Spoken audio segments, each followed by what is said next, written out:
เดินบางท่านก็นั่งบางท่านก็อาจจะนอนแต่ถ้านอนแล้วหลับนั่นก็แสดงว่าเป็นอิริยาบถที่นิวรณ์หรือกิเลสมันชอบถ้านอนปฏิบัติถ้าว่านอนแล้วมีสติไม่หลับตาหลับแต่ใจไม่หลับอันนี้คือสิ่งที่เราควรทำควรพิจารณา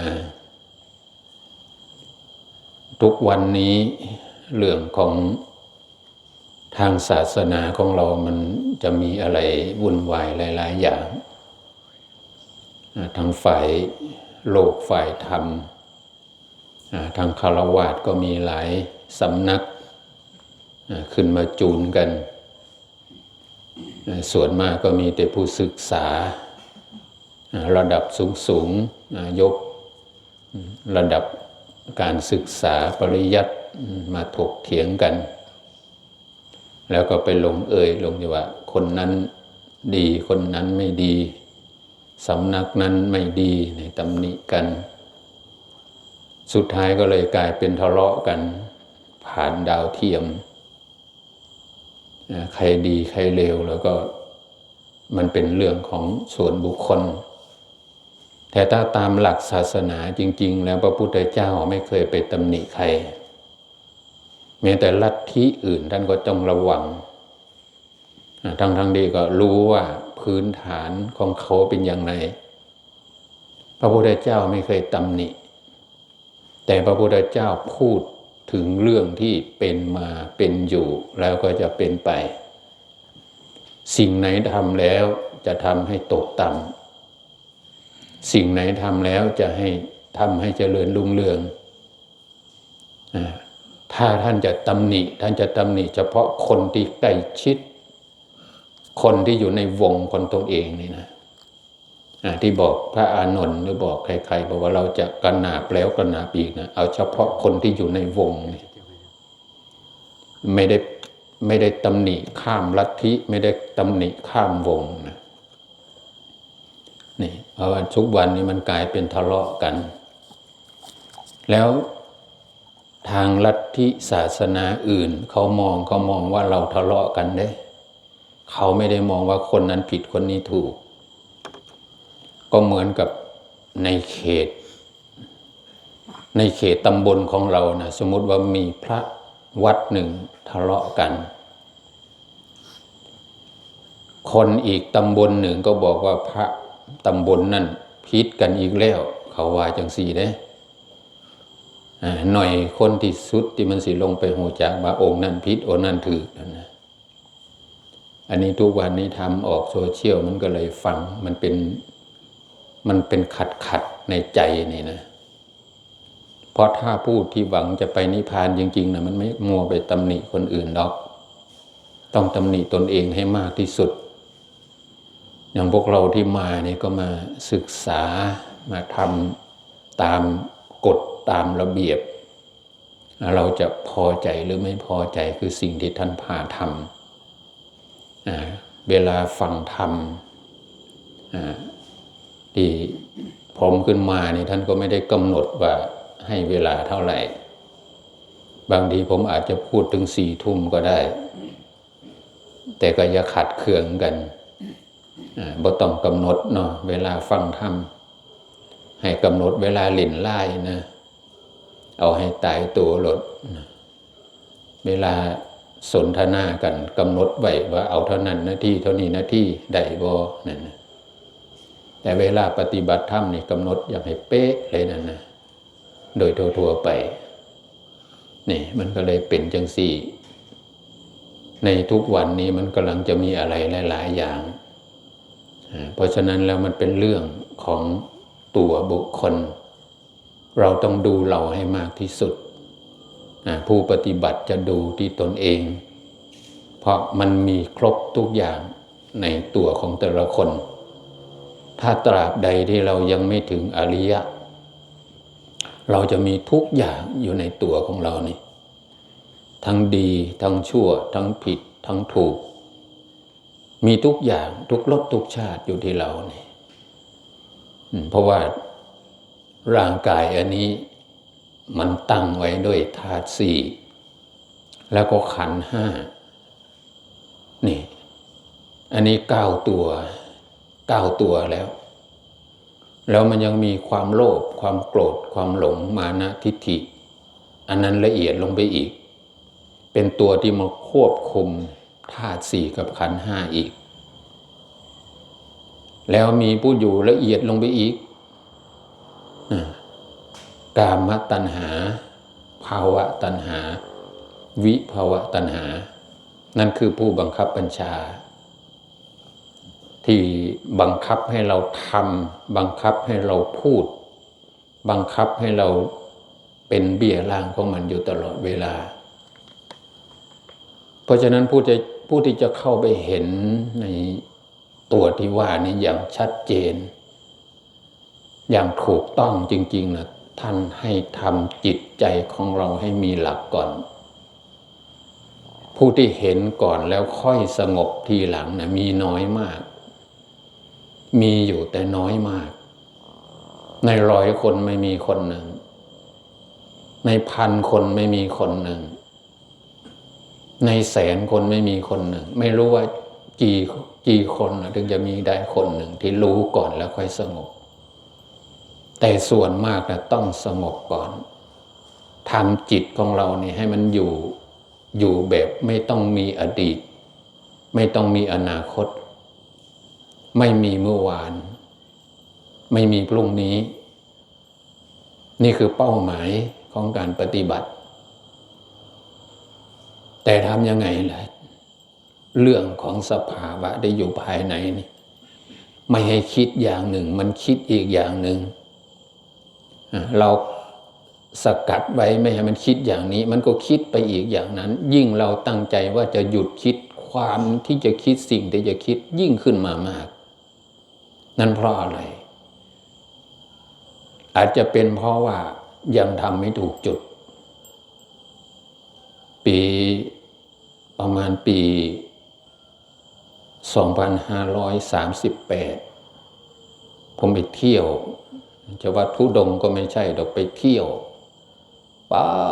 คำไหนนอนนั่นไปหาครูแต่ครูที่จะตอบคำถามที่เราถามให้ถูกตรงกับที่เราต้องการนี่น้อยมาก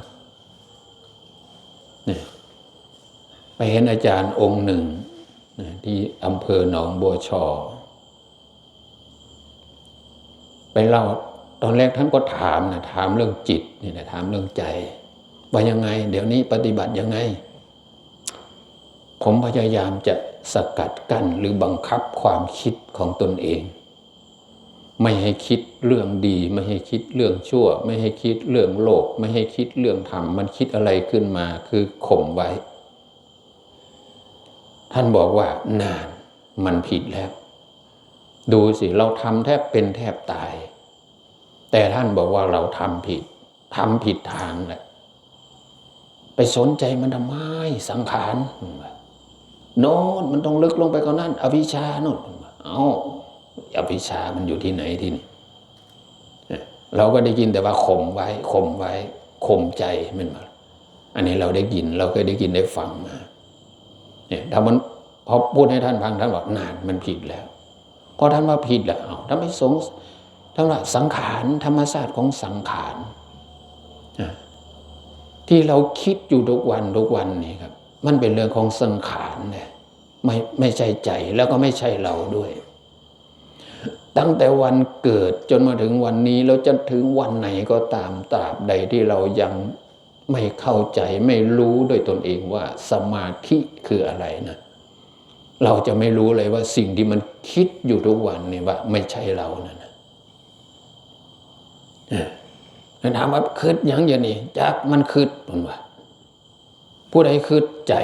นี่เราว่าใจเพราะอะไรเพราะเราได้ยินมาอย่างนี้แต่พระพุทธเจ้าว่าสิ่งที่คิดอยู่ทุกวันนี่ไม่ใช่ใจแต่ว่าให้เฮามาบอกกันเองเพื่อจะสื่อเพื่อจะให้รู้ง่ายเข้าใจง่ายแต่สิ่งที่มันคิดอยู่ทุกวันนี่สังขารครับ สังขารกับสัญญานี่มันเป็นรูปแบบของความคิดสัญญาป้อนหน่อยเดียวรัวนางปุ๊บแหลงเดือคิดพ่อตอนเจ้าของเป็นเด็กหน่อยหรือว่าคิดพ่อตอนเจ้าของไปเที่ยวหรือว่าคิดพ่อตอนเจ้าของไปเล่นหันเล่นมองนี่มองมันมวนน่ะปุ๊บไปมีเรื่องกันสมมติว่ากูเป็นจังสันนี่สังขารเขามาจับปั๊บเลย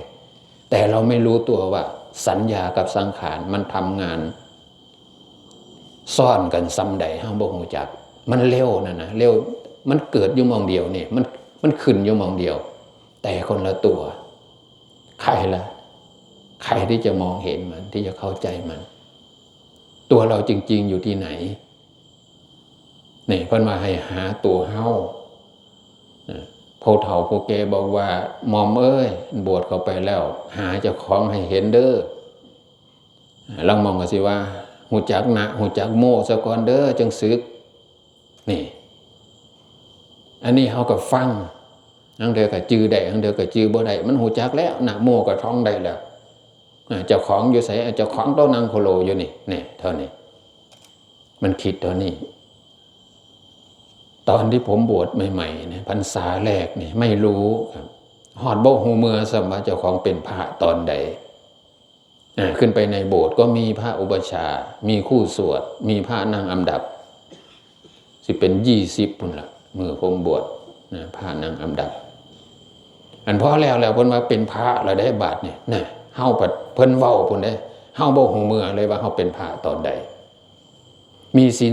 227แล้วว่าซั่นบ่ได้รับจักข้อเฮารับแต่ศีล10ตอนบวชเณรก่อนสิได้เข้าไปสวดเพิ่นว่าเป็นพระแล้วได้บัดนี้มีศีล227แล้วได้บัดนี้เพิ่นว่านั่นแล้วพระอุปชาสอนอะไรบ้างจำบ่ได้จักความตอนที่อยู่ในโบสถ์มีน้อยรูปมากที่มีศรัทธาแล้วค่อยมาบวชศึกษาให้เข้าใจแล้วค่อยมาบวชมีน้อยมากส่วนมากสิได้บวชแบบจับจูดหรือว่าตั้งใจว่า7 มื้อ15 มื้อที่อยู่มาได้เป็น10-20 พรรษาหรือตลอดชีวิตนี่บางทีไม่ได้บวชด้วยศรัทธามามีศรัทธาเกิดขึ้นตอนที่บวชแล้วได้ศึกษาได้ปฏิบัติแล้วค่อยมีเครื่องอยู่ใหม่นี่พรรษาแรกพรรษา2พรรษา2นี่ก็เริ่มคิดว่าพรรษาที่ผ่านมาเฮาบ่แม่นพระเราไม่รู้หน้าที่ของพระเลยศีล227มีอะไรบ้างทำอะไรบ้างมันผิดเราไม่รู้ได้ยินแต่เพิ่นว่ามีศีล227แต่เราไม่รู้ว่าทำอะไรบ้างมันผิดอยู่วัดในบ้านพอทายกพอออกอยู่วัดนึงกับมอมงาหมกม่วงงานี่คือขวางแต่นอมันคือเครื่องหัวแต่นอมิขวนเบ็ดขึ้นรถได้ต่ำลงรถโอ้ยมอมอยากได้นานพักก็แบกมึกจกไปแล้วได้เสียวจักนานโยมบอกเบิดมันน่ะนี่พระเฮ็ดพรรษา2ออกไปอยู่ปราสาทออกไปอยู่โคกปราสาทจึงเริ่มได้อ่านจักหน่อยแต่ก็ยังบ่ทันได้เข้าใจฟังธรรมะก็ไม่เข้าใจโดยเฉพาะภาคปฏิบัติท่านเว้าเรื่องจิตนี่มืดตึ๊บเราฟังได้ยินทุกคำแต่เราไม่เข้าใจธรรมะนี่ถ้ายังเป็นปุถุชนอยู่นี่มันคิดอีกแบบนึงเด้ถ้าจิตยังไม่ได้ซักฟอกนี่มันได้ยินอยู่แต่มันตีความหมายไปอีกแบบนึงมันสิเอาไปใส่แบบนึงคือผู้คิดว่าสิซิกนี่แม่นสิฟังเทศชั่วโมงนึงก็ตามมันสิคิดว่าสิเอาไปใส่ในทางคฤหัสถ์พุ่นเด้บ่ได้คิดว่าสิไปสวรรค์บ่ได้คิดว่าสิไปพรหมนิพพานเด้เพราะอะไรเพราะว่าถ้าช่วงไหนมันเป็นกิเลสเห็นอะไรมันเป็นกิเลสไปหมดมันก็ทำมาอยู่แต่ว่ามันเอาไปเปรียบเทียบไปทางไปปรับใส่ทั้งพุ่นนะคิดว่านั่นนะเพราะอะไรเพราะตัวที่คิดอยู่ทุกวันมันก็กิเลสเราถูกครอบงำอยู่แต่เราไม่รู้ว่าเราถูกครอบงำนี่พรรษา2นี่ก็พยายามสิเขาพรรษา2พอมาคุ้มให้ซึกเด้อบัด สิให้ซึกเอาซึกก็ซึกมือสิโป่งผมนั่นแหละ14 ค่ำนะก่อนเขาพรรษา2 มื้อก่อนอธิษฐานไปล่าอุปชาไปลาพระอาจารย์พระครูสวดลาอุปชาแล้วอุปชาบ้าเขาก็เห็นแต่ตัวนี่แล้วสิซึกเขาพรรษาส่วนหลายเขามีแต่บวชเขาพรรษาว่าซั่นมันสิเขาพรรษาโตบ่สิซึกมาพอสิให้ซึกบ่มีผู้ซอยงานพอโตมันเป็นคนแนวใดเด้นี่นะอุปชาว่าเพิ่นเลยเว้าคำหนึ่งว่าลืนพอลืนแม่นี่คันลืนไปทางดีบ่บาปนี่คำของพระอุปชาพูดในวันนั้นมันฝังใจเลยลืนพอลืนแม่ลืนครูบาอาจารย์ลืนไผก็ตามคันลืนไปทางดีนี่บ่ผิดบ่บาปเพิ่นว่านี่กลับมาขึ้นไปเฮือนว่าสิไปขอเงินน้ำพอจัก500สิไปซื้อของไปถวายอุปชาบ่เห็นไผอยู่เฮือนก็บ่เห็นไผ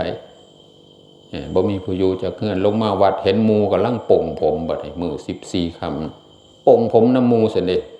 นี่ก็ตั้งใจว่าสิซิกเลยได้นี่เห็นหมู่แถหัวก็แถหัวน้ำหมู่มือนั่นก็บ่เห็นพอก็บ่เห็นลงไปมือไม่มากก็เป็นวันอาสาฬหะ15 ค่ำก็บ่เห็นพอลงไปหอดมือคำหนึ่งก็บ่เห็นไผลงไปจนคำหอดเวลาอธิษฐานเขาภาษาอธิษฐานน้ำหมู่เลยนี่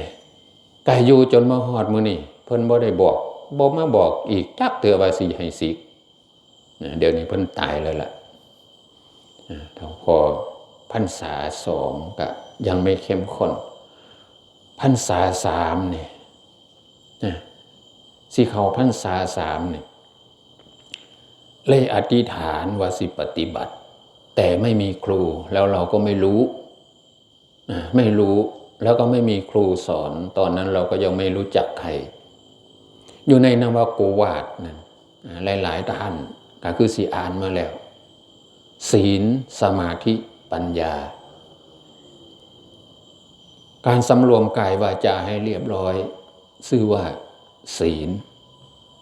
ความตั้งใจมั่นชื่อว่าสมาธิความรอบรู้ในกองสังขารชื่อว่าปัญญาในนวโกวาทเว้าซ้ำนี้ครับศีลก็บ่สงสัยปัญญาบ่สงสัยสมาธิความตั้งใจมันแบบใดนี่มันถามเจ้าของคำว่าตั้งใจนี่มันแบบใดใจของคนนี่มันสามารถเฮ็ดให้หยุดคิดได้อยู่บ่มันสามารถเฮ็ดให้ใจอยู่ซื่อๆแบบบ่คิดเลยนี่ได้อยู่บ่นี่คิดก็เลยตั้งสัจจะอธิษฐานว่า15 วัน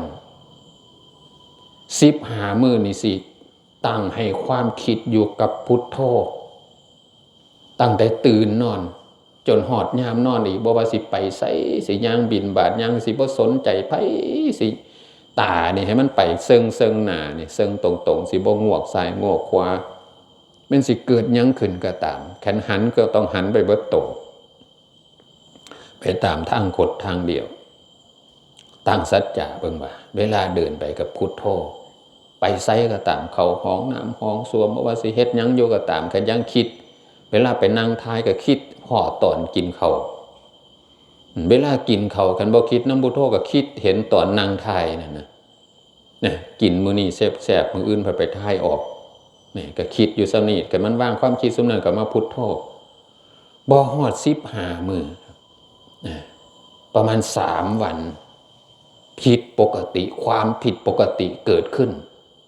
แต่เราบ่ฮู้ได้ว่าสิ่งที่มันเกิดขึ้นน่ะคืออะไรทำวัดอยู่ทั้งกุฏินี่ทำวัดแล้วสวดมนต์แล้วนั่งสมาธินั่งแบบเพิ่นพาเฮ็ดนั่นแหละขาขวาทับขาซ้ายมือขวาทับมือซ้ายหงายมือขึ้นตั้งตัวให้ตรงดำรงสติให้มั่นเพิ่นว่า นางบ่พอด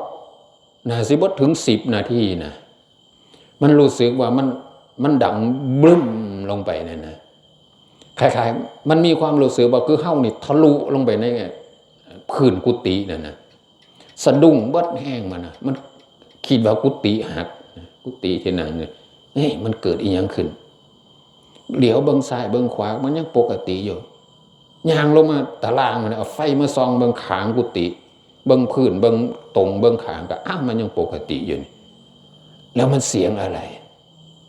เสียงที่มันเกิดขึ้นนี่เสียงหยังบ่ฮู้จักมือนั้นเฮ็ดบ่ได้อีกได้ย่านนอนพุทโธพุทโธนอนแล้วก็หลับไปมือใหม่มาเอาอีกทำบัดแล้วสวดมนต์แล้วก็นั่งอีกนั่งบ่ทันเพราะเขาก็เป็นอีกดังบึ้มลงไปอีกมันเป็นติดต่อกันอยู่3 มื้อ4 มื้อที่4จึงเริ่มรู้จักว่ามันดังอยู่ตรงนี้มันดังอยู่ในเฮานี่แต่มันดังแห้งสำหรับเสียงที่ได้ยินนั่นนะแต่ว่าผู้อื่นบ่ได้ยินนำดอกแต่แม่นั่งอยู่มันกันหลายๆเป็นร้อยนี่ก็สมมุติไม่มีผู้นึงเป็นนี่ก็สิได้ยินแต่ผู้เป็นนั่นเด้แต่ว่ามันดังแห้งมันดังบึ้มลงไปมันคล้ายๆคือมันทะลุลงไปเลยนั่นนะแต่ว่าเฮาบ่ฮู้จักว่านั่นคืออะไรเฮาบ่เคยได้ยินได้ฟังมาก่อนแล้วก็บ่เคยพอมาก่อนมื้อที่5นี่มันสิดังประมาณซ้ำกันกับกระดูกเข้าลันซื่อๆนี่คล้ายๆคือกระดูกเขามันจัดเข้าหม่องนะดังกึก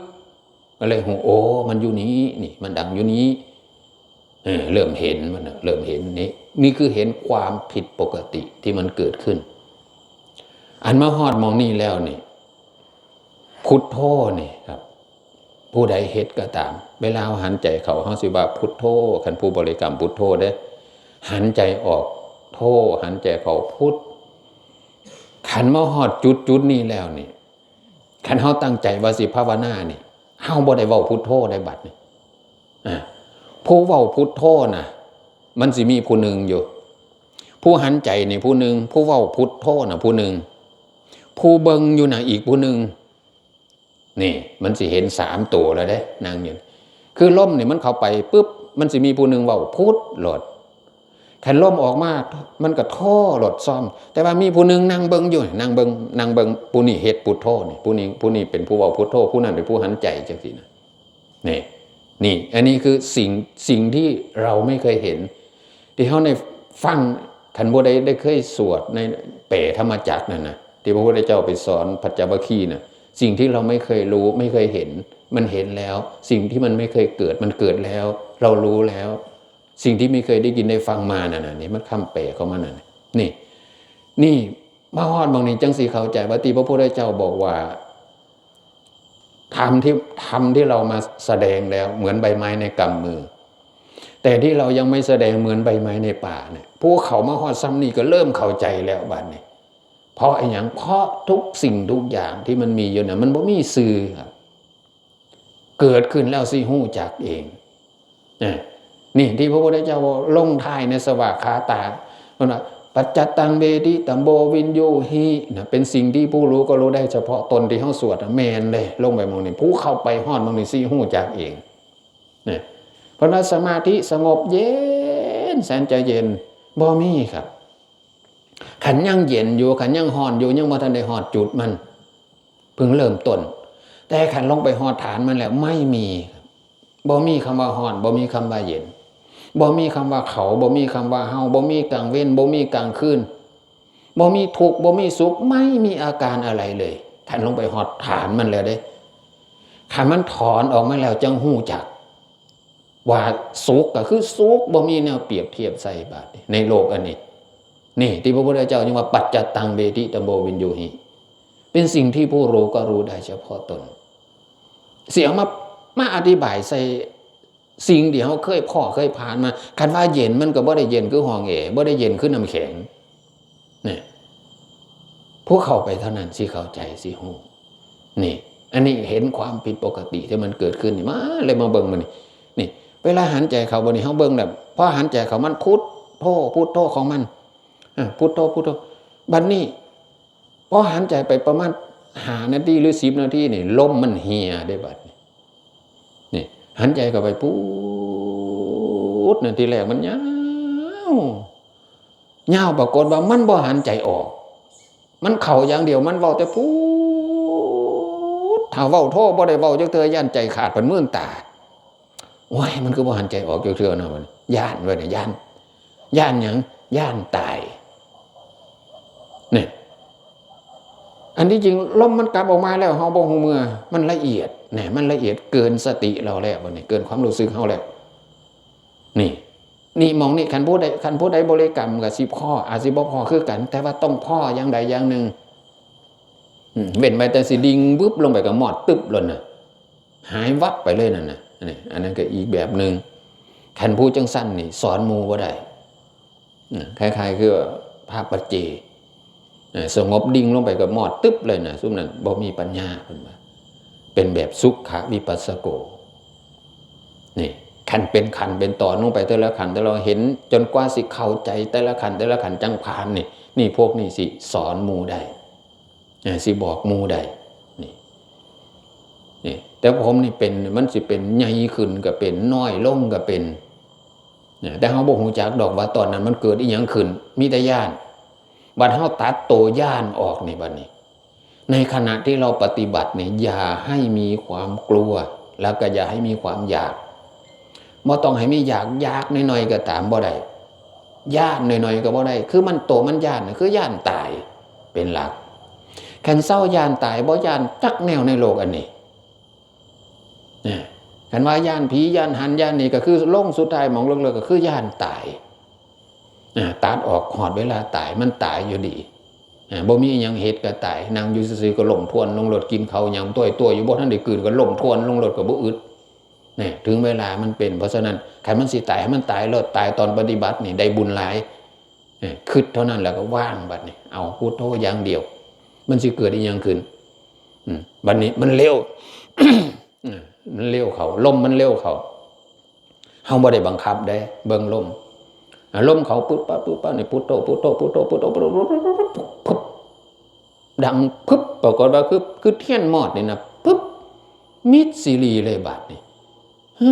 เนี่ยมันเหลือแต่ความคิดลมคือบ่เข้าบ่ออกเนาะบัดนี้มาเบิ่งท้องกำหนดเบิ่งท้องก็บ่พองบ่แวบเบิ่งหูดังก็บ่เห็นลมออกลมเข้ามันเป็นจังได๋เศร้าหันใจบ่เนาะมันสิบ่ตายบ่เนาะมื่นตามันมื่นตามันเห็นลมออกปึ๊ดออกมามันก็โธพูดนี่เห็นลมเขามันก็พูดหลดลมออกมันก็โธหลดไปรับตาจังหน่อยมันเฮียไปบัดนี้ลมเฮียไปเพื่อสิจับจุดมันได้ว่าไม่ต้องไปสนใจลมบัดนี้คันลมมันเฮียปล่อยมันเฮียไปเลยเหลือความคิดอยู่นี่เฮาเป็นหยังเนาะนี่ความคิดตัวนี้โผล่ขึ้นมาแวบให้ตัวนี้ว่าพุทโธเลยบัดนี้ให้ตัวนี้ว่าพุทโธบ่ต้องสนใจลมมันสิตายให้มันตายลดตัวที่สองว่าพุทโธไปจักระยะหนึ่งผู้มันเร็วนี่อาจสิบ่ฮอด10 นาทีพุทโธตัวที่สองสิเฮียอีกมันสิบางเขาแล้วก็เฮียวัดไปเอาใจเว้าก็บ่ได้บัดนี้พุทโธนี่สิไปค้ำหาพุทโธก็บ่ได้คันพุทโธตัวที่สองเฮียนี่คันพุทโธตัวที่สองเฮียนี่เฮาก็สิเฮียไปนำได้บัดนี้คำว่าเฮานี่บ่มีได้บัดนี้เนี่ยกูเป็นหยังเนาะนี่บ่มีตัวของเฮานี่เฮียไปนำในขณะนี้นี่เหมือนกับว่าร่างกายของเรานี่หายไปแล้วคือบ่มีตัวตนกำหนดเบิ่งมือเบิ่งตีนนี่บ่เห็นนี่อันนี้คือความละเอียด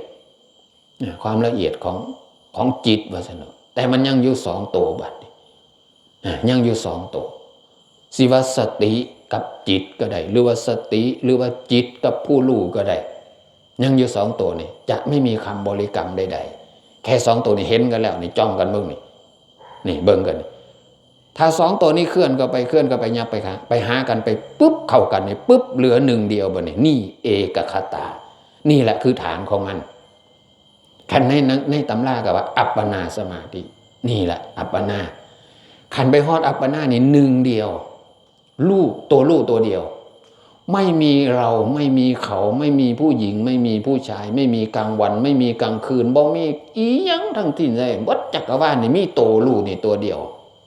คันว่ากลางก็คือกลางเบิดเลย บ่มีฟ้าบ่มีดินนั่นน่ะนี่เลยบ่มีแนวเปรียบเทียบใส่ว่ามันคืออีหยังนี่มันบ่มีแม้แต่ความคิดก็ไม่มีนี่แหละคือใจแท้ขันมาเฮ้ากับนี่แหละคือเฮ้าแท้นี่เพิ่นมาจิตแท้จิตดั้งเดิมจิตเป็นประภัสสรมันสิเป็นแสงออกมองอยู่คือหลอดไฟนี่ซื่อๆบ่มีความคิดบ่มีหยังจนมันถอนออกมานี่จังหูจักว่าโอ้ยอันนี้นะพุทธังสรณังคัจฉามินี่พุทธเจ้านี่เต็มร้อยเลยบาทนี่เดี๋ยวนี้เฮาก็ว่าเฮามีศรัทธาอยู่สิบวชมาอยู่ซ้ำนี่พุทธังสรณังคัจฉามิธัมมังสรณังสังฆังก็เว้าอยู่เว้าซุมื้อครับแต่ว่าขันมาฮอดมองนี่มันเต็มหัวใจเลยบาทนี่มันใจ 100% เลยกราบลงมองใดก็ได้บาทนี่ที่เขาได้ฟังตามตำราว่าที่เพิ่นได้บรรลุธรรมพูนนั่งอยู่สนหมู่ว่าพุทธังสรณังคัจฉามิธัมมังสรณังคัจฉามิสังฆังสรณังมันขึ้นมาเลยนี่ในหัวใจนี่พระพุทธเจ้ามีอีหลีเนาะพระธรรมของพระพุทธเจ้าประเสริฐอีหลีผู้ปฏิบัติตามนี่พ่ออีหลีเห็นอีหลีเนาะสุขนี่เป็นจังซี่เนาะสุขนี่สิไปอธิบายให้ผู้อื่นฟังบ่ได้ครับคือมันบ่มีคำสิที่อธิบายให้ฟังนี่คือจุดที่เฮาเข้าไปนี่พระพุทธเจ้าว่าปัจจัตตังนี่แล้วกันผู้เขามาฮอดมึงนี่จังเว้าได้เต็มปากครับอ่านตำรานี่อ่านหลายบันไดก็ตามมันเว้ายังบ่ทันได้เต็มที่มันยังเอียงอยู่มันยังเข้าข้างเจ้าของอยู่นั่นน่ะสาธุบ่ได้ดูถูกบ่ได้ถูกปริยัติบ่ได้ถูกตำราเด้มันประเสริฐศาสนามาฮอดมื้อนี้ก็ย้อนปริยัตินี่แหละย้อนตำราแต่ว่ามันจะเข้มข้นขึ้นน่ะคือภาคปฏิบัติครับพระพุทธเจ้าจงว่าศึกษาตามลำดับปฏิบัติตามลำดับให้เห็นผลตามลำดับมันจะค่อยเอียงลึกลงไปเรื่อยลึกลงไปเรื่อยเพียงแค่เห็นสมาธินี่ครับแขนส่วงที่มันยังซ่องอยู่นี่เวลาเว้านี่มันสิระวังได้แบบนี้ย่านคำว่าย่านบาปนี่ย่านแห้งบาปนี่เสื้อบาปเสื้อบุญเสื้อนรกเสื้อสวรรค์เสื้อสิ่งที่พระพุทธเจ้าเว้านี่เสื้อแบบว่ามันก็บ่ไปเว้าให้ไปเว้าอ้างผู้ใดดอกแต่ว่ามันเสื่ออยู่ในหัวใจนี่ไม่ใช่ดัดจริตมันเป็นโดยธรรมชาติแต่มันขันมันอยู่แค่นี้นะมันยังเป็นกิเลสบ่ทันได้ตายจากตัวได้นี่อันที่ว่านี่ลงมาฮอดมองนี่ยังพระเทวทัตนี่เทวทัตนี่เลยมองนี่เลยเด้เทวทัตนั่นน่ะซ่าน4อภิญญา5สมาบัติ8นี่พระเทวทัตนี่แปลงร่างได้ครับเทวทัตนี่แปลงร่างได้แปลงร่างเป็นเด็กน้อยเป็นนางตากอยู่ในตากพระเจ้าซาสตูน่ะตอนเข้าไปบ่เห็นเด้ไปปึ๊บอยู่ในตากโลดเห็นเด็กน้อยเอางูเกี่ยวคอนั่งอยู่ตากพระพุทธเจ้าซาสตูสะดุ้งปึ๊บเพิ่นเลยขึ้นล่างมาไม่ต้องตกใจมหาบพิตรอาตมาเองบ่เห็นแล้วโอ้ยศรัทธาแห้งบ่นี่พระเจ้าซาสตูศรัทธาพระเทวทัตพระพุทธเจ้าบ่เคยเห็นเฮ็ดจังซี่จักเทื่อแสดงว่าเพิ่นนี่เก่งกว่าพระพุทธเจ้านี่นั่นน่ะนี่พระเจ้าสัสตูว่าเพิ่นนี่เก่งกว่าพระพุทธเจ้าเนี่ยนั่นเพราะหยังเพราะว่าได้แค่อภิญญา5อภิญญา5เนี่ยมันยังอยู่โลกียะอยู่ยังถูกครอบงำอยู่แต่มันบ่ฮู้จักว่าเจ้าของถูกครอบงำได้มันมีฤทธิ์มีเดชอยู่น่ะคือสมาธิคือกันถ้าไม่มีครูนี่มันสิมั่นใจว่าเจ้าของบรรลุอรหันต์เป็นพระอรหันต์เลยครับตอนนี้มันไม่เห็นมันบ่เห็นอีหยังเลยในโลกอันนี้สิมีคุณค่าเกินตัวนี้ทรัพย์สินเงินทองอีหยังก็ตามเป็นเสียวใส่รถเทเลอร์มาเสียบเทน้ำมันใส่เผาทิ่มเดี๋ยวนี้ก็เหมือนเศษกระดาษน่ะมันก็เลยคิดว่าเจ้าของเป็นพระอรหันต์เหรอเด้มันบ่มีความทะเยอทะยานบ่มีอยากอยู่แต่มองนี่อยากได้มองนี่นี่ที่เพิ่นมาติดสมาธิก็ติดมองนี่ล่ะแต่ก็บ่ต้องย่านครับติดสมาธิมันดีกว่าติดเฟซติดไลน์มันบ่เฮ็ดให้ปวดหัวดอกเสื้อห่มรถบ่ต้องย่านติดเฮ็ดเขาไปโลดมันเนาะนี่มองนี่เจริญบ่ดอกคันมาติดอยู่สมาธินี่เจริญศาสนาเจริญว่าซั่นเนาะแต่ว่าคันไปติดไลน์นี่ศาสนาเสื่อมพิจารณาเอาก็แล้วกันอันนี้บ่ไผดอกคันมันคือคันเบิ่งอันใดมันเพลิดเพลินแล้วมันก็เพลินคุยกันคือกันคันคุยธรรมะก็คันมันเพลินก็คุยกันได้โดนคันคุยเรื่องสัพเพเหระคันมันเพลินก็คุยกันได้โดนแต่ว่าเพลินกับอันใดมันเกิดประโยชน์กับพิจารณาเอานี่บัดมันถอนออกมาแล้วครับนี่บัดมันออกมาแล้วนี่มันจังสิมาเป็นความคิดตัวใหม่นี่เพิ่นจังว่าปัญญาที่ถูกสมาธิซักฟอกแล้ว มันจังสิมาเริ่มคิดเรื่องศีลศีลนี่มันมีจังไดมันจังไดเนี่ยขันบ่มีศีลบ่บริบูรณ์หรือถ้าศีลไม่สมบูรณ์ขันเข้าไปได้ตัวนี้มันเป็นมิจฉาทิฏฐิทันทีเลยขันได้สมาธิก็เป็นสมาธิมิจฉาทิฏฐิขันเกิดฤทธิ์ก็เกิดฤทธิ์มิจฉาทิฏฐิครับสามารถฆ่าคนได้เด้มองนี่ขันไปปลุกเสกทั้งมนต์ดำนี่ก็แข็งแรงขนาดได้เป่าใส่กบไม้ขาดปดปุ่นเลยนี่สามารถฆ่าคนได้ครับถ้าได้สมาธิแบบไม่มีศีลเพราะฉะนั้นเพิ่นยังว่าให้เอาศีลก่อนขันศีลบริบูรณ์แล้วในหมดมันก็บ่กล้าฆ่าอย่าว่าสิไปให้ไปเฮ็ดคนคือกันเฮ็ดอีหยังก็ตามถ้านอกออกจากกรอบของศีลธรรมแล้วไม่กล้าทำนี่เพราะฉะนั้นเพิ่นยังสอนให้เอาศีลตอนนั้นผมย่านได้ระวังได้ย่างไปนำทางนี่เบิ่งเห็นหมดแล้วนำทางบ่กล้ากวดตาดไปเห็นต่อขี้ไก่เดือนก็บ่ให้ไม่ตาดไปสู้เด้ยันต่อขี้ไก่เดือนหักยันบาปยันเป็นอาบัติพุ่นได้มันนั่งสมาธิว่าหานาทีมันเฮาจัดขาบ่ทันได้แล้วมันวึบลงไปเลยนั่นบาดมันสิเป็นอ๋อเพิ่นยังว่าศีลสมาธิปัญญานี่คือมันเป็นเสือกเส้นเดียวแต่มัน3เกี่ยวนี่คันได้ตัวนึงแน่นอนแล้วมันอยู่นำกันเลยเป็นเส้นเลยคันตัวนึงขาดมันก็เหมือนกับเป็นซ่องโหว่น่ะคือเสือกน่ะเสือกข้าวน่ะเฮาลองไปดึงออกจากเกี่ยวนึงบ่ดูมันเป็นช่องว่างโลดนี่ศีลสมาธิปัญญานี่เอาตัวใดขึ้นก้อนก็ได้ครับแต่ว่าขอให้มันถ้าตัวนึงแน่นตัวนึงซุ่มนั่นมันสิแน่นนำมันสิได้มานำกันนี่บัดนี้มันจังสิออกมาพิจารณาเพิ่นว่าเฮานี่ผู้ว่าเฮาอยู่นี่แม่นไผมันสิมาไล่หาเจ้าของได้บัดคันผู้ใช้คำว่าใช้ปัญญาหรือว่าทางในตำราเพิ่นเอิ้นว่าวิปัสสนานั่นน่ะคำว่าวิปัสสนานี่คันผู้ใดตัวนี้แล้วมาบัดนี้มาวิปัสสนาปึ๊บมาเบิ่งหยังเพิ่นว่าธาตุนี่ร่างกายนี่เพิ่นว่าธาตุ4คันธาตุ4มันขึ้นมาก่อนก็เบิ่งธาตุ4ธาตุ4มีอะไรบ้างดินเพิ่นว่าดินเพิ่นว่าดินขึ้นมาปึ๊บคันดินขึ้นมานี่คันมันบ่เข้าใจเรื่องดินนี่มันสิบ่ไปเรื่องอื่นเลยเบิดมือก็เบิดมืออยู่หั่นคันเบิดมือยังบ่ลงอยู่คันยังน่าจะหรือว่า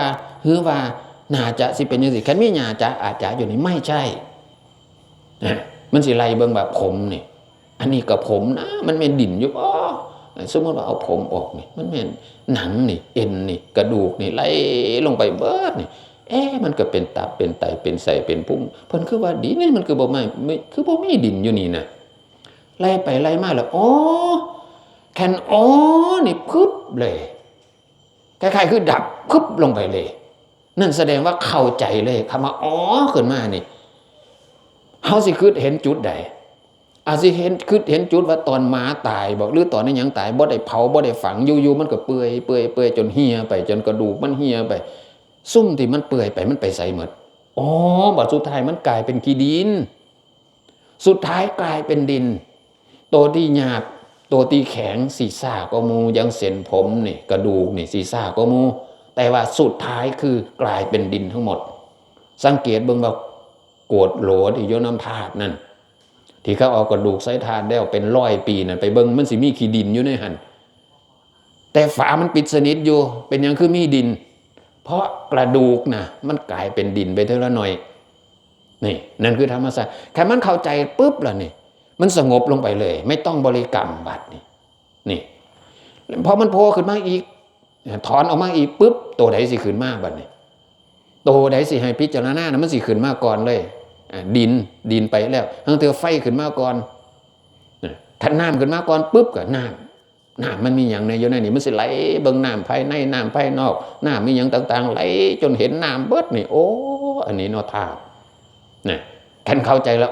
แล้วมันก็พึบลงไปแล้วก็ตรงมันก็ว่าลมมีลมอย่างในไฟมีไฟอย่างในท่านเข้าใจเอาตรงนี้มาประกอบกันเขาแล้วมันก็เลยได้ขันหนึ่งคือรูปนะคำว่ารูปนี่เพียงแค่ขันเดียวขันมีแค่รูปนี่เฮ้าสิบ่เป็นเฮ้าร่างกายของมนุษย์ก็เหมือนกับหุ่นตัวหนึ่งถ้ามีเพียงแค่ขันเดียวคือรูปนี่คือรถปิกอัพรถ6 ล้อรถ10 ล้อรถมอเตอร์ไซค์รถยังก็ตามมีธาตุ4แต่มีขันเดียวคือรูปรถน่ะมันมีแค่ขันเดียวคือรูปเอาไปจอดตากแดดเบิดมือมันก็บ่ฮ้อน เอาน้ำแข็งห่มโป๊ะไว้มันก็บ่เย็นมันก็บ่รู้สึกว่าหนาวเพราะอะไรเพราะมันมีขันธ์เดียวแต่เฮานี่มันมี5ขันธ์นะขันธ์ที่สองคืออย่างขันธ์ที่สองคือเวทนาคนว่าเวทนามันนำทางที่อย่างไรเบิ่งเวทนาเวทนาคือมันทำหน้าที่ทุกข์สุขเฉยๆเนี่ยที่เขานั่งนี่รู้สึกว่าเจ็บปวดมึนชาต่างๆน้ำตั้งแต่ฟ้าตีนขึ้นมาสุดหัวตั้งแต่หัวลงไปสุดนี่ที่มันมีอาการเกิดขึ้นน่ะเพราะเวทนานั่งโมเมนต์ตัวเจ็บนั่งโมเมนต์ตัวทุกข์เนื้อโมเมนต์ตัวทุกข์เอ็นโมเมนต์ตัวทุกข์กระดูกโมเมนต์ตัวทุกข์เยื่อในกระดูกไม่ใช่ตัวทุกข์แต่ตัวที่เฮ็ดให้เฮารู้สึกว่าทุกข์นั่นคือเวทนาหน้าที่ของมันแหละมันไม่ได้ทรมานใครแต่มันทำตามหน้าที่ของมันบ่ว่าสีร้อนบ่ว่าสีหนาวบ่ว่าสีหยังก็ตามคือมันทำตามหน้าที่ของมันแต่ว่าผู้ไปยึดเนี่ยอุปาทานเนี่ยนะอีหยังคืออุปาทานไม่รู้มันบ่มีโตนะรูปูปาทานะขันโธก็สวดอยู่แปลก็แปลขันเป็นที่ตั้งแห่งความยึดมั่นคือรูปก็ว่าอยู่แต่เฮาบ่ฮู้จักว่าผู้ใดเป็นผู้ยึดตัวใดเป็นตัวยึดไม่รู้นะมันบ่มีโต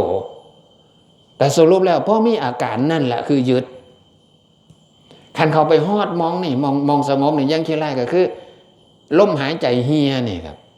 แค่ลมหายใจเบิดนี่คือเบิดมองยึดแล้วเด้ไม่มีตัวยึดแล้ว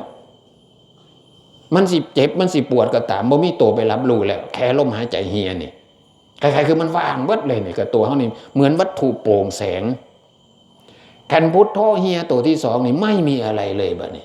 เหลือแต่ตัวรู้กับนี่สตินี่จิตกับสตินี่เห็นกันอยู่นี่มันบ่มีอาการที่เพิ่นอยู่ได้เบิดมืออยู่ได้ อยู่ได้ฮอด7มื้ออยู่ได้ฮอด15มื้อแบบบ่ได้เคลื่อนบ่ได้ติ่งเลยนี่คือเขามานิโรธสมาบัติต่างหากสมาธิสมาบัติต่างหากนี่อันนี้คือสิ่งที่มันมีอยู่กับทุกคนบ่แม่นว่ามีผู้ใดผู้หนึ่งเด็กน้อยก็มีผู้ใหญ่ก็มีพระก็มีโยมก็มีนี่ที่เกิดมาในโลกนี้มีคือกันเบิดอยู่ตรงที่ว่าใครจะไขรหัสเข้าไปเปิดรหัสเข้าไปถึงจุดมันน่ะสิว่าแนวเจ้าของมากบ่จริตเจ้าของจังสันจังสี่จริตเจ้าของเป็นแนวใดบ่ฮู้จักครับก็เลยเฮ็ดตามที่เพิ่นบอกนี่แหละซะก่อนคันว่าเฮาเอาพุทโธก็คือให้ความรู้สึกทั้งหมดน่ะลงไปในพุทโธเลย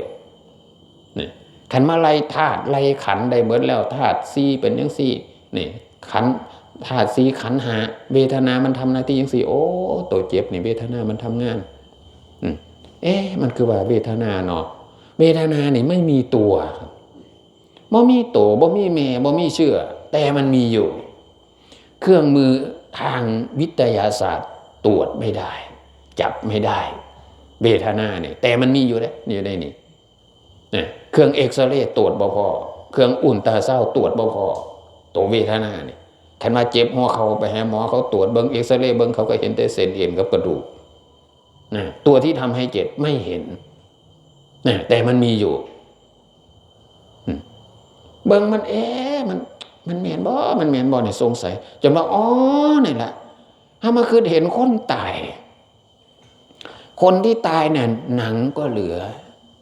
เนื้อก็เหลือเอ็นก็เหลือกระดูกก็เหลือบัดทุกอย่างคนตายนะคือกันกับเฮานี่แต่มันบ่มีเจ็บบ่มีปวดบ่มีร้อนบ่มีหนาวในคนตายนั่นเพราะเหลือขันธ์เดียวคือรูป4ขันธ์ออกไปแล้วคนตายนะเวทนาสัญญาสังขารวิญญาณนี่ออกไปแล้วนั่นแหละตัวว่าไปเกิดสิไปตกนรกเปรตอสุรกายสัตว์ดิเรกชันเกิดเป็นคนอีกหรือสิเกิดเป็นเทวดาเป็นพรหมกับ4ตัวนี่คันผู้สิไปนิพพาน4ตัวนี้ต้องสลายไปนำเนี่ยพูดได้มันละเอียดเข้าไปซ้ำพูดได้คันยังมี4ตัวอยู่นี่เวทนาสัญญาสังขารวิญญาณคันยังมี4ตัวอยู่นี่เขานิพพานบ่หลงอันนี้เพิ่นเปรียบเทียบเด้สมมุติอันที่จริงนะคือไม่ถึงไปยังบ่ฮอดนั่นน่ะนี่ไม่เห็นแล้วโอ้คนตายในนอนเอาแช่โล่งเย็นไว้7 มื้อก็ตามปีนึงก็ตามมันก็บ่ว่าหนาวโพดแล้วถอดไฟทอดมันก็บ่ว่าจักเทื่อ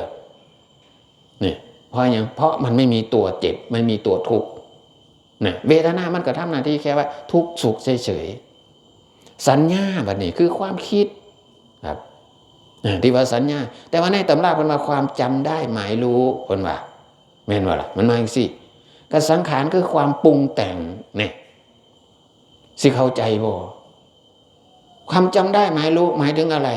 ตั้งแต่ฟ้าตีนนี่ครับฟ้าตีนนี่เป็นหยังคือฟ้าตีนเพิ่นพาเว้าครับจื้อได้อันนี้แหละสัญญาบันทึกไว้ฟ้าตีนกูนี่อันนั้นตีนมึงอันนี้ตีนกูบ่ให้ว่าตีนกูได้บ่ได้สิว่าตีนไผนั่นคือยังนี่โยกขึ้นมานี่มือนี่เห็นบ่มือนี่มือจักปีจังฮู้จักว่านี่คือมือเขาพาเว้าอยู่หั่นจักมือจักเดือนพุ่นน่ะจังฮู้จักว่านี่คือมือตั้งแต่วันเกิดจนมาถึงวันนี้ถ้าไม่มีใครพาพูดเลยว่านี่คืออะไรเฮาสิบ่ฮู้จักเลยว่านี่คือหยังนี่แหละคือสัญญาครับมันยึดมั่นส่ำใดยึดมั่นถือมั่นนะว่าจะว่าบ่ให้เว้าแนวอื่นไปแนวบ่คันเว้าแค่มีผู้อื่นว่าเห็นตีนกูบ่นี่เห็นตีนกูนี่มันคือปึกเลยมองจากตีนมาจากมือนี่เด้นั่นเพราะหยังเพราะมันฝังแล้วนี่คือเป็นเส้นๆนี่อยู่หัวนี่อันแต่ขาหูขึ้นมานี่เด้อแต่ขาหน้าผากแต่ขาท้ายทอยขึ้นมาอันเป็นเส้นๆออกอยู่นี่ให้เอิ้นผมครับให้เอิ้นผมแต่อยู่นี่เด้อันอยู่หน้าแข้งนี่ยาวปานใดก็ตามบ่ให้เอิ้นผมครับอันอยู่ข้างนี่กันสิยาวลงไปฮอดหน้าแข้งมันก็ตามก็บ่ให้เอิ้นผมให้เอิ้นเฉพาะตัวอยู่เทิงนี่แหมนั่นอันไปเกิดอยู่น้ำหัวหมาหัวควายนี่ก็เป็นเส้นอยู่หักบ่ให้เว้าผมให้เว้าผมแต่อยู่หัวคนนี่แหมนั่นติดคักบ่ซั่นนี่แหละสัญญาแต่ว่าคันเขาไปฮอดมองนี่มันว่างเบิดแค่สงบลงไปนี่แค่พุทโธมันหายนี่คันผู้ยุบหนอพองหนอก็ยุบหนอพองหนอต้องหายไปมันสิเข้าไปคือเข้าไปมองเดียวมัดคำบริกรรมนะเปรียบเสมือนกับรอยคือห้อยสมมุติว่าเข้าไปเลี้ยงงัวนี่งัวเฮียมันเนาะงัวเฮียอันเบื้องต้นน่ะคือหาห้อยมันนั่นน่ะเป็นยังจะไปหาห้อยมันกับเพื่อสิไปหาโตมันหั่นล่ะ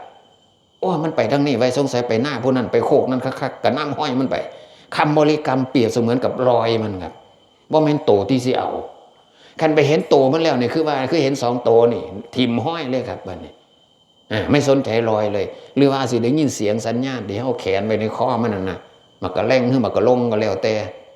นี่แสดงว่าทิ่มแล้วทิ่มห้อยมาแล้วโอ้แม่นแล้วเสียงก็แล่งนี่แม่นแล้วนี่ดิ่งใส่เลยบัดนี้นี่แสดงว่าเห็นแล้วนะเห็นโตแล้วเบิ่งดอกนี่มา2โตนี่จะทิ้งคำบริกรรมเลยไม่ว่าท่านจะบริกรรมอะไรก็ตามนั่นก็มาฮอดหมองนี่แค่2ตัวนี้ก็ไปหากันปุ๊บนั่นแสดงว่าถึงตัวมันแล้วได้นี่แล้วบัดนี้คันมันมาฮอดมองนี่แล้วสิบอกเจ้าของเลยว่าบ่เสียศาสตร์เกิดบ่เสียศาสตร์ที่ได้บวชแม้นบ่ทันได้เป็นพระอรหันต์ก็ตามแต่ว่าภูมิใจที่ได้เห็นที่ได้ฮู้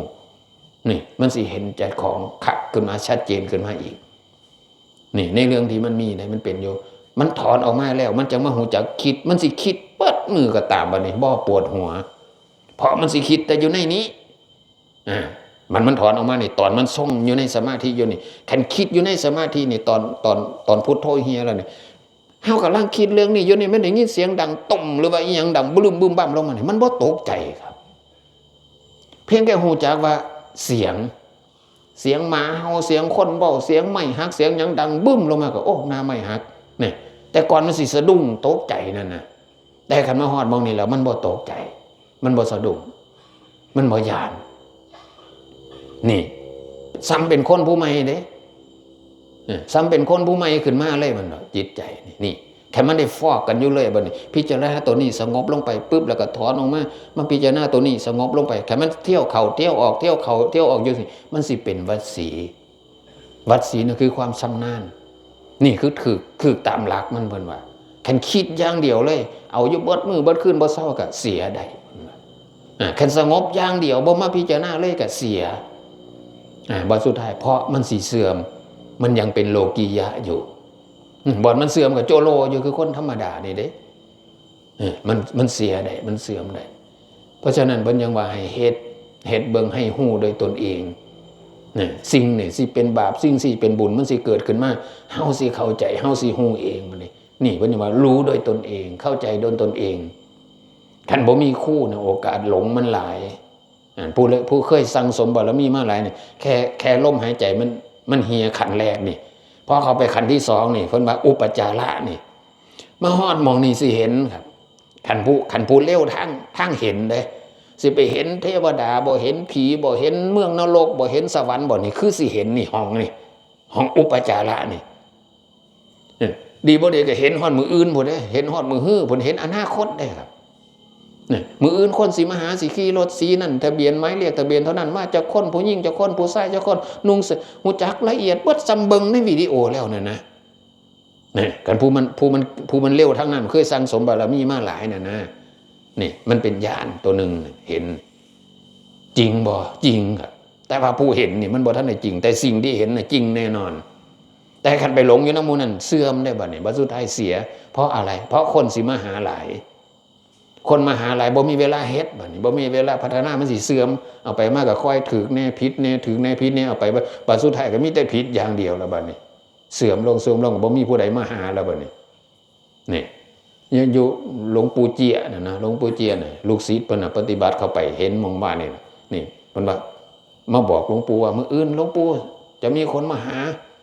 อาจารย์มีคนมาหารถสีนั้นรถเก่งคนเท่านั้นบอกอะไรเบิดเวลาบอกฮอดเวลาถือเป๊ะซ้อมเบิ่งได้มาอีหลีบอกเขากลับมือแล้วเป็นยังไงอาจารย์ใช้ได้หรือยังแค่นี้เพิ่นว่าคันอยากให้มันใช้ได้ก็นี่ต้องยับเข้าไปอีกเพิ่นว่านั่นนี่คันบ่มีคู่มันหลงครับตัวนี้ภาคทางจิตนี่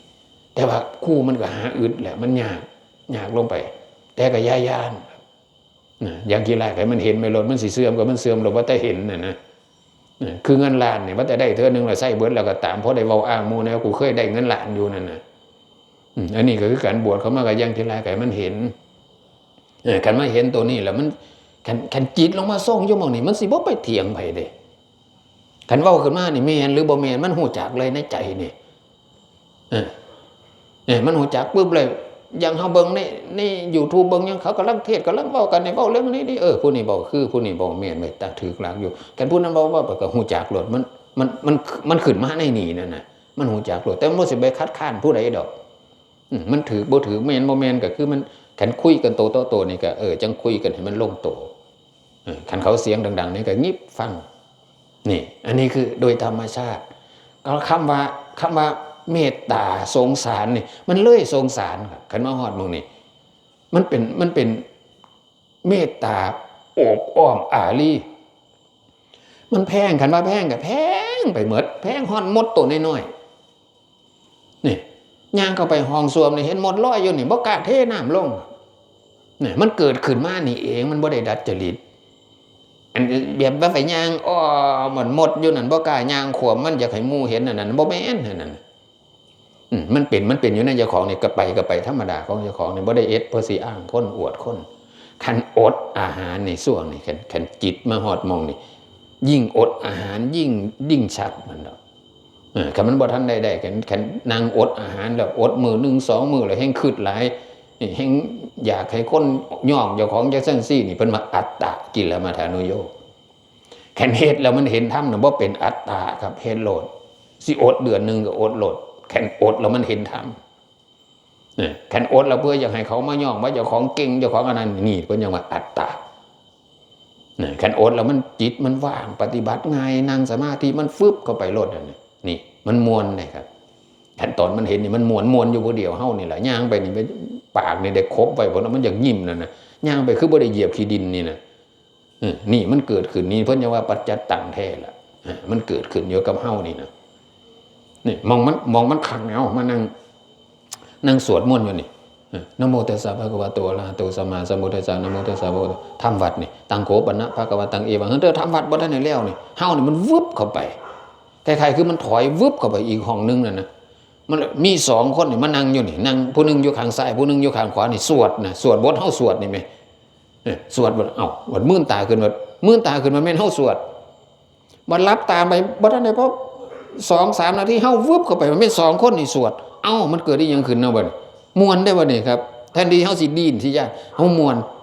นี่เฮาจังฮู้จักว่าระหว่างสัญญากับสังขารนี่มันมาทางเฮาเบิดนี่แค่จิตมันเป็นสมาธิเด้แค่มันสงบนี่ตั้งแต่มันบ่ทันได้สมาธินี่เวลาเฮาสวดมนต์นี่มันมีบักนึงอยู่จะคิด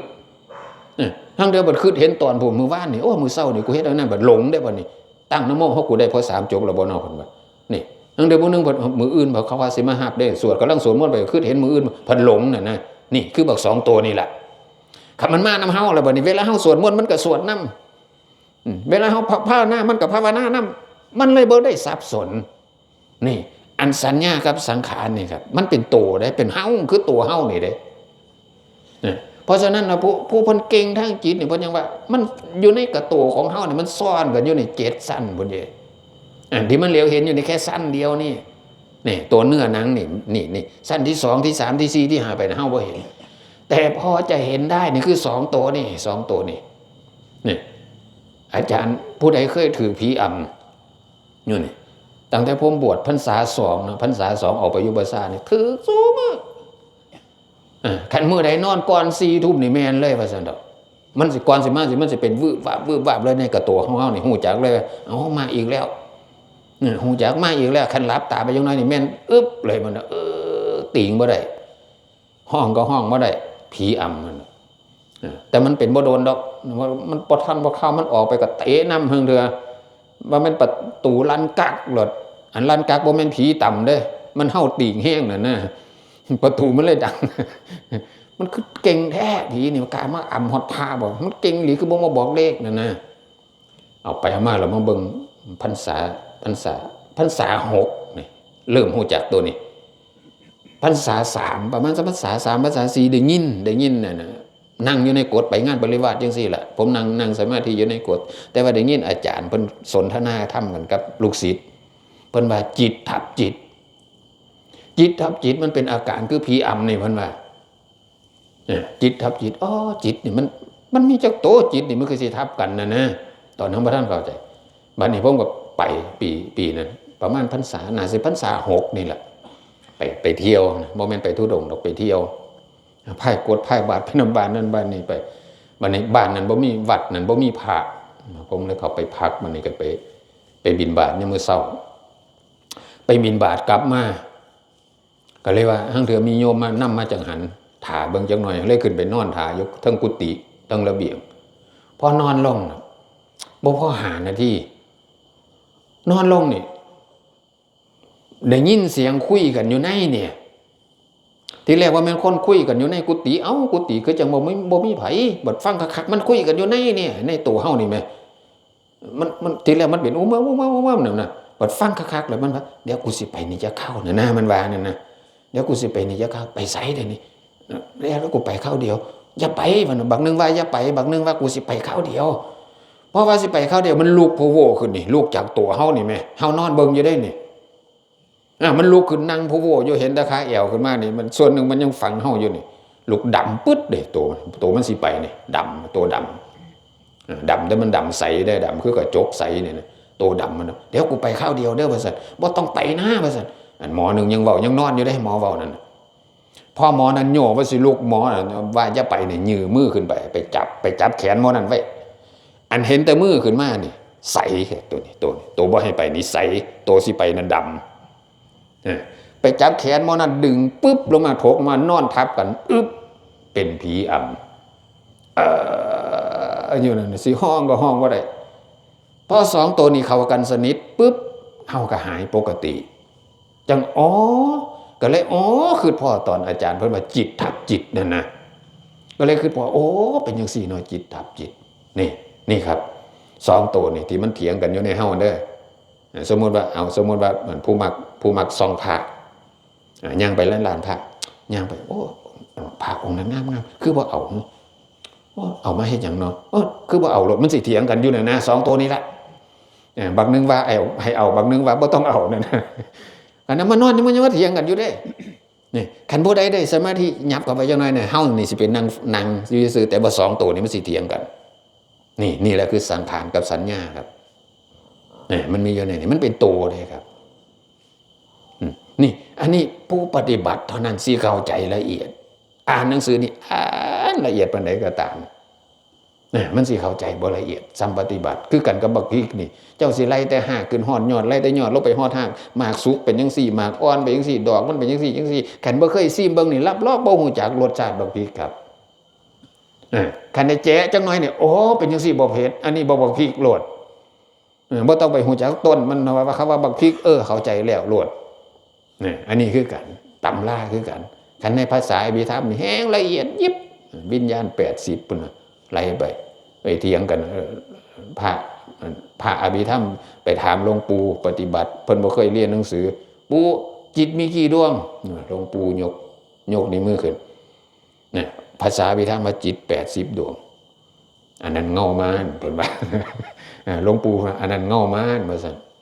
หนึ่งเดียวนะคือจิตนะหนึ่งเดียวนี่คือหลอดไฟนี่มันสิมีจักหลอดก็ตามมองไฟมานะมีมองเดียวโปรดคันเอาดับเบิด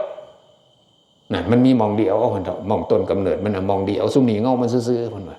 คันเฮาสิไปเที่ยวมอดเทระโดดมันโดนคันไปปลดคันเอานี่ดับเบิดวัดนี่ลองไปปลดบ่ดูอยู่หม้อใหญ่มันพุ่นนั่นคือตัวแท้มันน่ะตัวเดียวซุมมื้อนั้นเงามันซื่อๆเพิ่นว่ากันซุมไปหลงน้ำมูนั้นหลงเหมือนกันไปแล่นน้ำมูนั้นน่ะหลงต้องเบิ่งมื้อนี้น้อมลงมาในนี้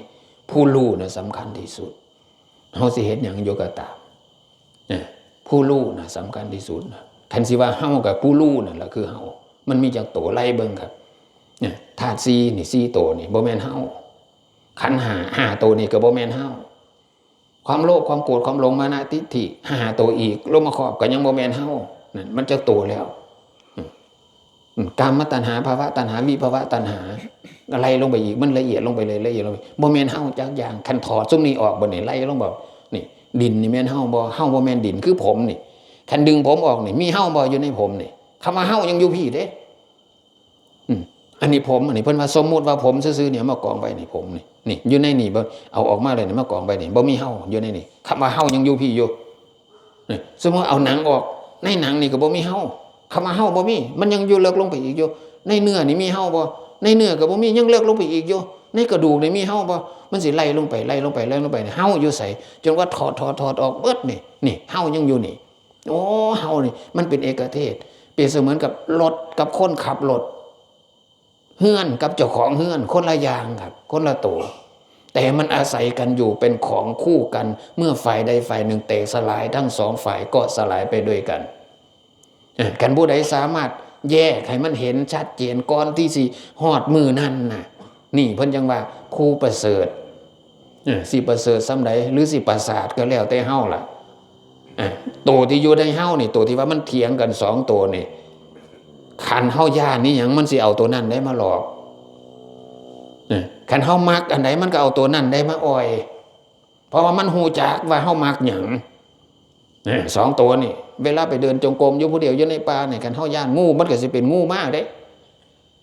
คันเฮาว่าย่านเสือมันก็สิเป็นเสือมากได้มันออกไปจากเฮานี่แต่ว่าเฮาบ่ฮู้จักดอกมันมาตัวมันมาหลอกมันมาลอกเฮาก็ได้สิว่าทำก็ได้ถ้าเรามือย่างเข้าไปทางจงกรมเนี่ยกลางคืนปกติผมกลางคืนนี่ผมสิบ่ไต่ไฟเทียนก็บ่ไต่ทางจงกรมนี่ฮู้จักว่าค่านี่ไปนี่ฮู้จักแล้วนี่เพราะหยังเพราะคันไต่เทียนบัดเห็นแมงบินไปตกแป๊บฟดจอดผลิตตัวมันบ่ไต่ดอกเทียนมันเทียนก็บ่ไต่ไฟสายก็บ่ไต่ไฟฟ้าก็บ่ไต่ย่างไปเอาพอเดาได้อยู่นี่ล้างมือนี่ก้าวขาขึ้นไปเหยียบปึ๊บนี่แม่นงูเลยเหยียบลงไปในหูจักเลยว่างูนี่โอ้งูกระทบตีนขึ้นข่อยก็สิเฮ็ดเวียกของข่อยเด้อเจ้าก็มีหน้าที่ของเจ้าก็ไปตามทางของเจ้าข่อยก็สิอยู่ตามทางของข่อยอย่าเบียดเบียนกันถ้าบ่มีเวรบ่มีกรรมนำกันเด้อตีนนี่ยกขึ้นมาซื่อๆได้บ่ถอยออกมาได้ก็เลยเอาลงไปค้ำๆเบิ่งบ่มีน่ะจักไปทางใดสิไปทางพุ่นบ่หรือสิไปทางพี่ก็บ่ได้ยินเสียงนี่เอาลงไปค้ำๆเบิ่งบ่มีมันบ่ย่านเด้เนี่ยในใจเนี่ยก็แล้วก็บ่ได้ระแวงพร้อมคิดแต่ว่าถ้าไม่มีเวรไม่มีกรรมต่อกันจะไม่เกิดอะไรขึ้นหรือเขาอาจสิมาลองเฮาซื่อๆนี่แต่ว่าเฮาเหยียบลงไปนี่ฮู้จักว่านี่ขันลักษณะนี่งูนี่ฮู้จักว่างูนี่เหยียบนี่ทกตีนขึ้นแล้วครับเว้าในใจเด้บ่ได้เว้าออกปากเด้อธิษฐานก็ลงไปค้ำเบิ่งอีกบ่มีแล้วก็ย่างนี่มันสิเห็นหลายๆแนวเป็นเห็ดยังป่าจังสี่นี่มาเบิ่งมาเห็นแล้วเป็นตะออนซ่อนกกไม้ใหญ่กกไม้สูงแสดงว่าดินข้างล่างเนี่ยบ่มีหินลงไปลึกๆนี่แค่กกไม้ลักษณะที่ว่าข้างล่างบ่มีหินเพิ่นเอิ้นว่าดินดง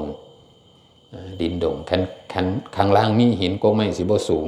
กกไม้สิเตี้ยๆเป็นอย่างเฮาไปทางร้อยเอ็ดไปทางทงกุลาเนี่ยเห็นบ่กกย่างก็ยังเป็นเพราะว่าข้างล่างมันเป็นหินลุกลัง เพราะฉะนั้นแล้วทุกสิ่งทุกอย่างที่เว้ามานี่มีอยู่กับทุกคนเด้อมีอยู่กับทุกคนให้ปฏิบัติเอาตั้งใจเอาคันเฮาท่าให้บุญเต็มจังเฮ็ดนี่กรรมสิหลายกว่าเด้ครับบุญบ่พอวาสนาบ่พอมันเบิดยุคแล้วนะอันนี้มันขี่ตัวเฮาคันบ่มีบุญบ่ได้บวชครับ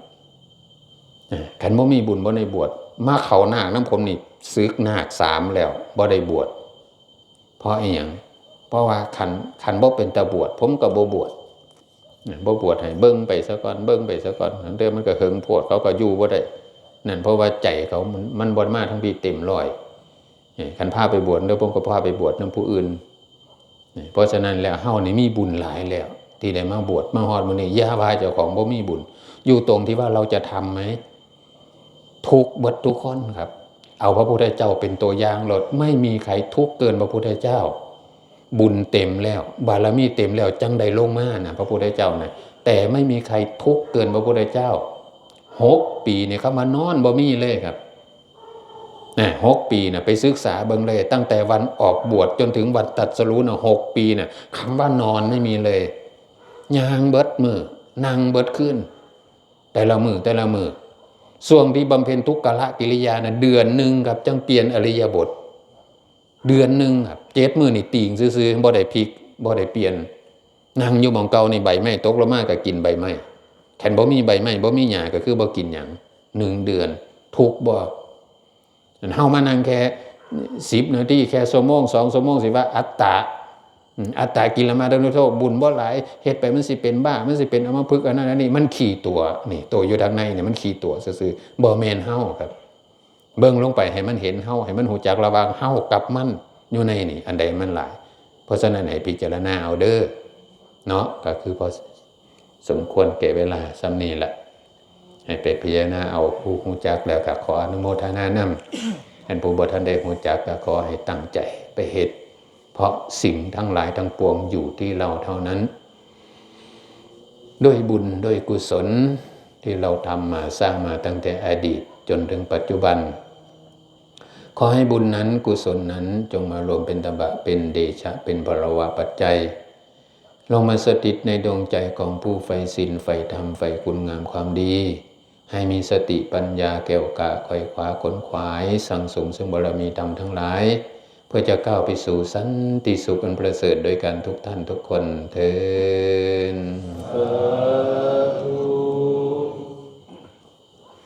การกระผมในตัวแทนคณะสงฆ์ขอกราบพระคุณ